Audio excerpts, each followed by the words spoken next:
आज प्रधानमंत्री नरेंद्र मोदी ने भी नौकरियों को लेकर, सिविलियन नौकरियों को लेकर भी एक बड़ा ऐलान किया है और यह बताया है कि भारत सरकार ने 10 लाख लोगों को सरकारी नौकरी देने का लक्ष्य तय किया है। नमस्कार दोस्तों, ग्राम पंचायत भर्ती का नाम आप लोगों ने सुना होगा। आप सबको पता है कि ग्राम पंचायत यानी कि आपकी जो ग्राम पंचायत होती है, दो गांवों को मिलाकर एक पंचायत बनती है, उसे ग्राम पंचायत कहा जाता है। आप सबको पता है उस पंचायत के अंदर कितने सदस्य होते हैं। एक तो ग्राम सचिव होता है, ग्राम सहायक होता है और ग्राम सुपरवाइजर होता है, और उससे बड़ा होता है ग्राम सेवक।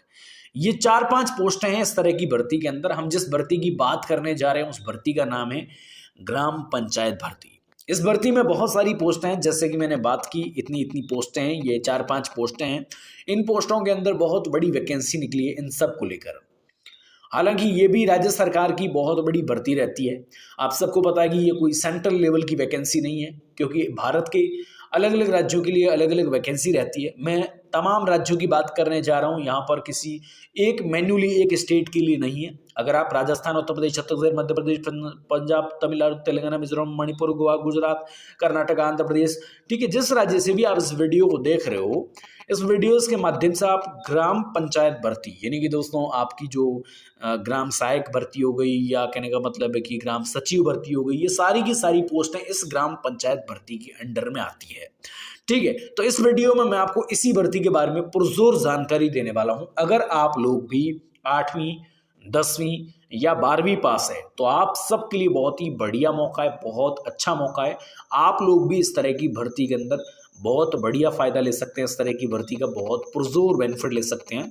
इस वीडियो में आपको सारी की सारी जानकारी देने वाला हूं ग्राम पंचायत भर्ती के बारे में। ग्राम पंचायत भर्ती की टोटली इन्फॉर्मेशन आप लोगों को प्रोवाइड करने वाला हूं, पूरी की पूरी जानकारी आपको इस वीडियोस के अंदर देने वाला हूं, इस वीडियोस के माध्यम से बताने वाला हूं। तो चलिए दोस्तों, आज के इस वीडियो को स्टार्ट करते हैं। सारी की सारी जानकारी जो ग्राम पंचायत भर्ती की जो इन्फॉर्मेशंस होती है, उस इन्फॉर्मेशंस को आज के इस वीडियोस के माध्यम से प्रोवाइड करते हैं। वीडियो में आगे बढ़ते हैं। दोस्तों, सबसे पहले बात करते हैं एज लिमिट्स की, आयु सीमा की सबसे पहले बात करते हैं। तो देखिए, अगर हम आयु सीमा की बात करें तो आपकी एज कंप्लीट तौर पर जो न्यूनतम एज है वो आपकी 18 साल यहाँ पर रहने वाली है। अगर आप लोग भी इस तरह की भर्ती में आवेदन करना चाहते हैं तो सबसे पहले हमें एज लिमिट्स के बारे में जानना बहुत ज़्यादा ज़रूरी है। ठीक है, हमारी एज लिमिट्स क्या रहेगी कंप्लीट तौर पे, उसकी अगर हम बात करें तो हमारी जो न्यूनतम एज है वो 18 साल की रहने वाली है। 18 साल हमारी न्यूनतम एज रहेगी। अधिकतम एज की बात करें तो 40 साल हमारी एज रहेगी। यानी कि दोस्तों, न्यूनतम से लेकर अधिकतम की बात करें तो न्यूनतम 18 साल और अधिकतम यहाँ पे 40 साल। 18 साल से 40 साल के बीच में आप इस भर्ती के अंदर आवेदन कर सकते हो। अगर आप लोग भी इस तरह की वैकेंसी का बेनिफिट लेना चाहते हो तो आपकी एज 18 साल से 40 साल के बीच में रहने वाली है। अगर हम इस तरह की वैकेंसी के अंदर एज छूट की बात करें, एज लिमिट्स के अंदर छूट की अगर हम बात करें भाइयों, तो यहाँ पर सबसे पहला और सबसे फंडामेंटली चीज़ यहाँ पर रहने वाली है वो ये है कि अगर आप लोग अनुसूचित जाति, अन्य पिछड़ा वर्ग, दिव्यांग या अनुसूचित जाति, इन वर्गों से अगर आप आते हैं तो इस तरह की वैकेंसी में अच्छे तरीके से आवेदन कर सकते हो। कोई दिक्कत का सामना आप लोगों को यहाँ पे नहीं करना है। ठीक है, समझे, यहाँ पर अनुसूचित जाति, अनुसूचित जनजाति, अन्य पिछड़ा वर्ग या दिव्यांग व्यक्ति इस तरह की वैकेंसी में आवेदन कर सकेंगे। ठीक है ना। आगे बात करते हैं चयन प्रक्रिया के बारे में। दोस्तों, हर भर्ती के अंदर चयन प्रक्रिया बहुत ज़्यादा मैटर करती है। ठीक है ना। चयन प्रक्रिया इतनी मैटर करती है दोस्तों, आप सबको बताया कि आप सब प्रेजेंट टाइम में हर भर्ती में जो भी व्यक्ति आवेदन करता है तो हर नौकरी की चयन प्रक्रिया के बारे में जानता है। ठीक है, तो इन सब के बारे में बात करेंगे कंप्लीट तौर पे, लेकिन सबसे पहले बात कर लेते हैं वेतन की, कि भाई इस तरह की वैकेंसी में हमारा वेतन क्या रहेगा। तो वेतन की बात करें तो अपेक्षित जो वेतन है वो हमारा इस भर्ती के अंदर जो अपेक्षित वेतन रहने वाला है वो ये रहेगा 15,000 रुपये से 25,000 रुपये के बीच में। 15,000 रुपये से लेकर 25,000 रुपये के बीच में अपेक्षित वेतन हमारा रहेगा।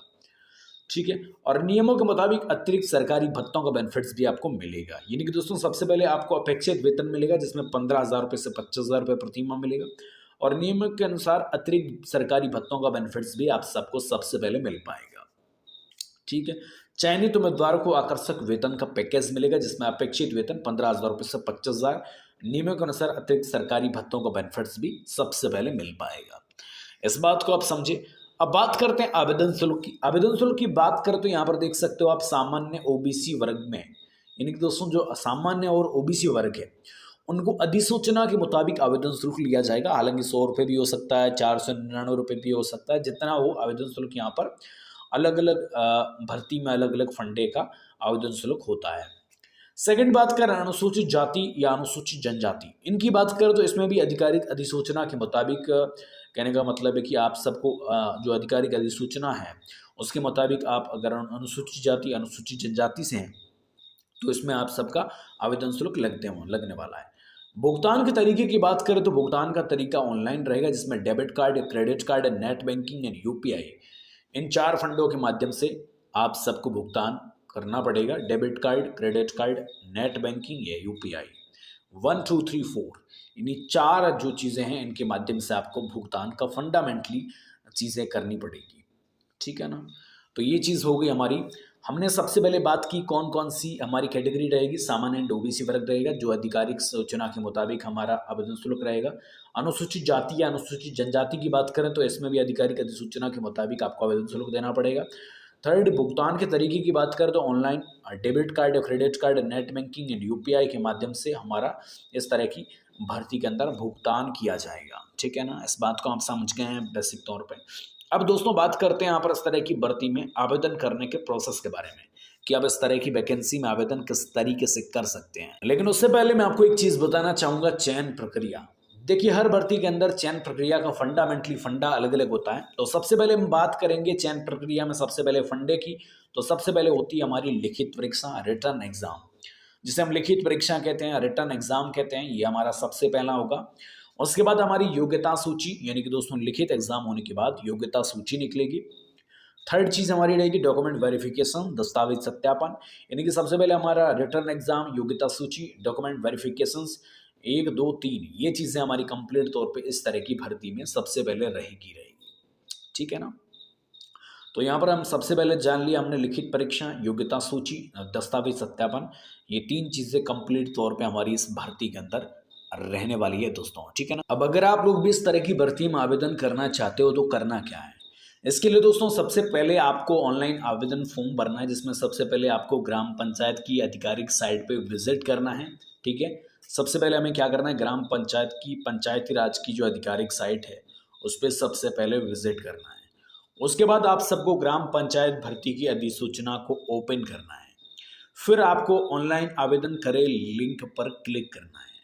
चौथी चीज आपको करनी है, बुनियादी विवरणों का उपयोग करके पंजीकरण कंप्लीट तौर पे करना है, ठीक है ना।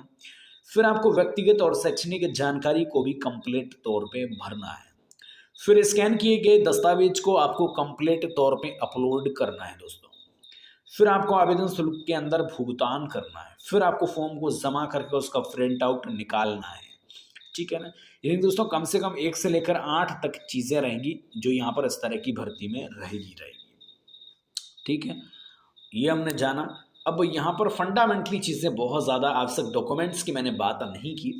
तो आवश्यक डॉक्यूमेंट्स में आपका 12वीं की मार्कशीट, आधार कार्ड एंड वैध प्रमाण पत्र, पासपोर्ट आकार की तस्वीर, हस्ताक्षर, जाति प्रमाण पत्र, ठीक है ना।